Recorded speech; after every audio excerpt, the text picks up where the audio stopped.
નમસ્કાર મિત્રો. સ્વતંત્રતા પછી તરત જ આપણા દેશે એવા કેટલાક મહાકાય પ્રોજેક્ટ્સ હાથ ધર્યા જેણે આધુનિક ભારતનો પાયો નાખ્યો.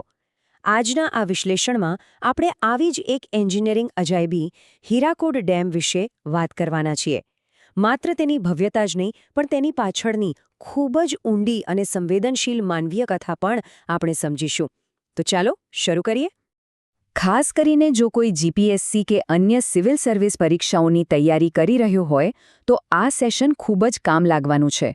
કારણ કે આમાં આવનારા આંકડાઓ અને તથ્યો ભૂગોળ અને ઇતિહાસના પેપરમાં સીધા જ માર્ક્સ અપાવી શકે છે. તો જરા ધ્યાનથી સાંભળજો. હવે 1947 પછીના ભારતની પરિસ્થિતિ ખરેખર કેવી હતી? કેમ્બ્રિજના પ્રખ્યાત ઇતિહાસકાર એંગસ મેડિસનના આંકડાઓ પર નજર કરીએ તો આઘાત લાગશે.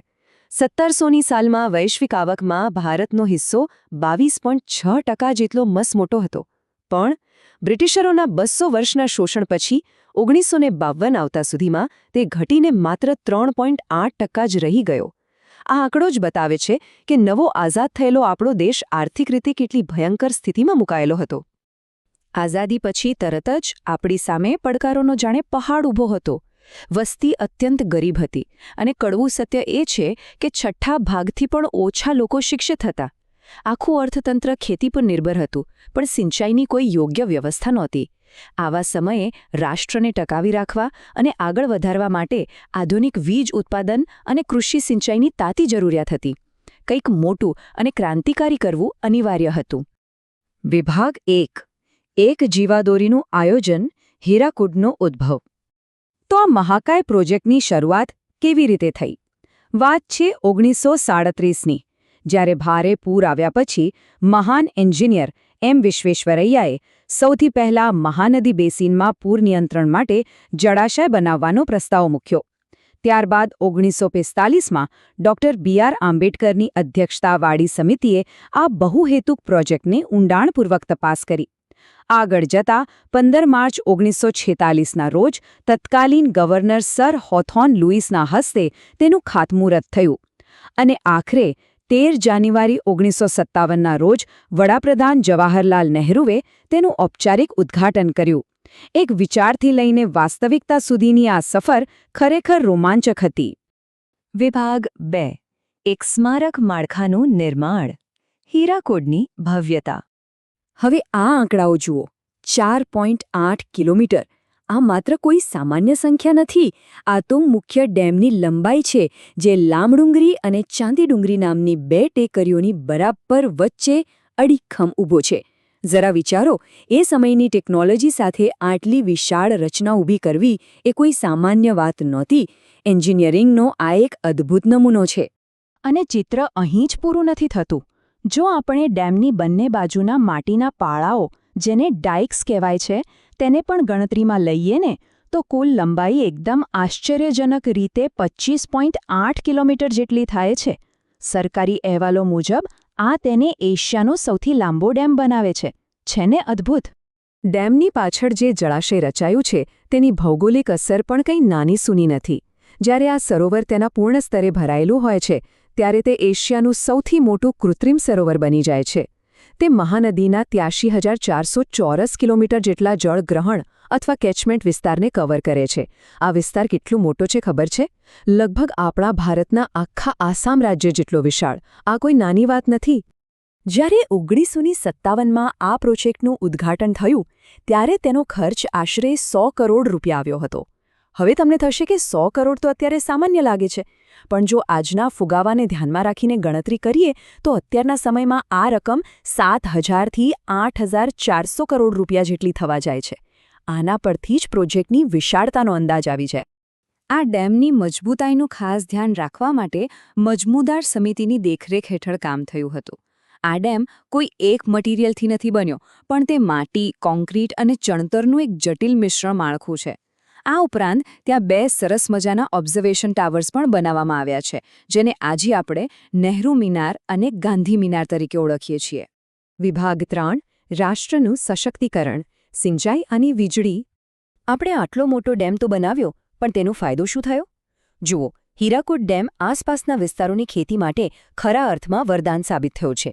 સંબલપુર, બરગઢ, બોલાંગીર અને સુબર્ણપુર જેવા જિલ્લાઓમાં 15,916 હેક્ટર જમીનમાં ખરીફ પાક અને 18,385 હેક્ટર જમીનમાં રવિ પાકને આ ડેમ દ્વારા સિંચાઈ પૂરી પાડવામાં આવે છે.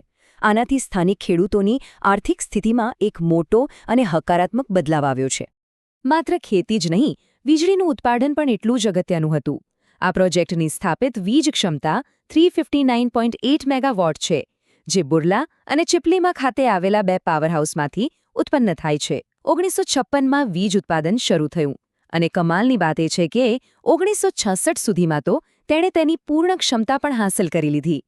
આ દેશના ઔદ્યોગિકીકરણ માટે એક બહુ મોટો ધક્કો હતો. ખેતી અને વીજળી ઉપરાંત હીરાકુડ ડેમનું એક બહુ જ મોટું અને જીવનરક્ષક કાર્ય એટલે પૂર નિયંત્રણ.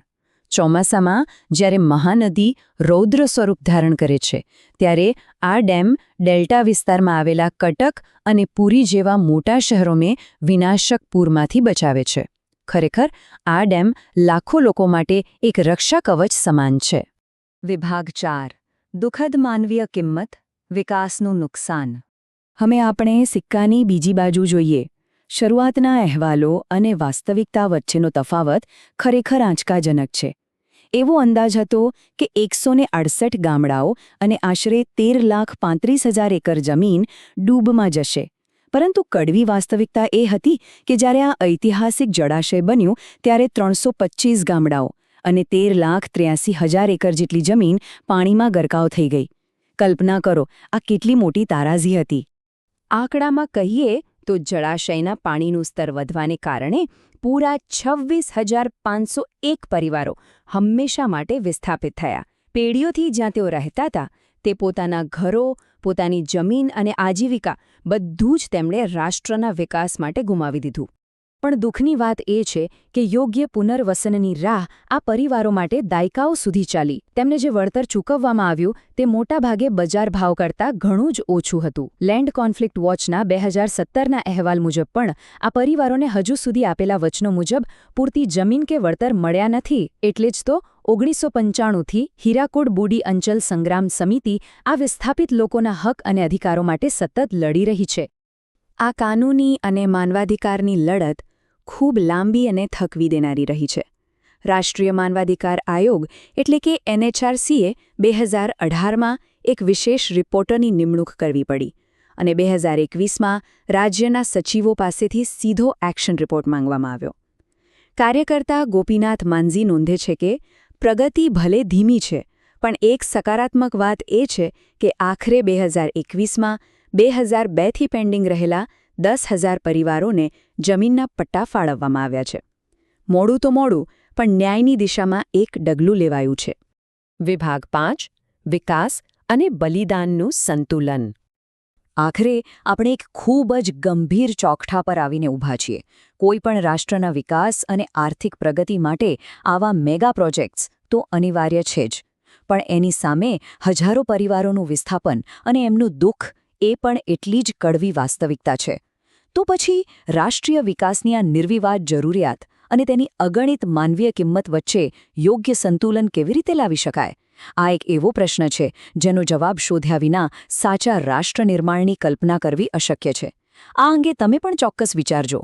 આ વિશ્લેષણમાં જોડાવા બદલ આપ સૌનો ખૂબ ખૂબ આભાર.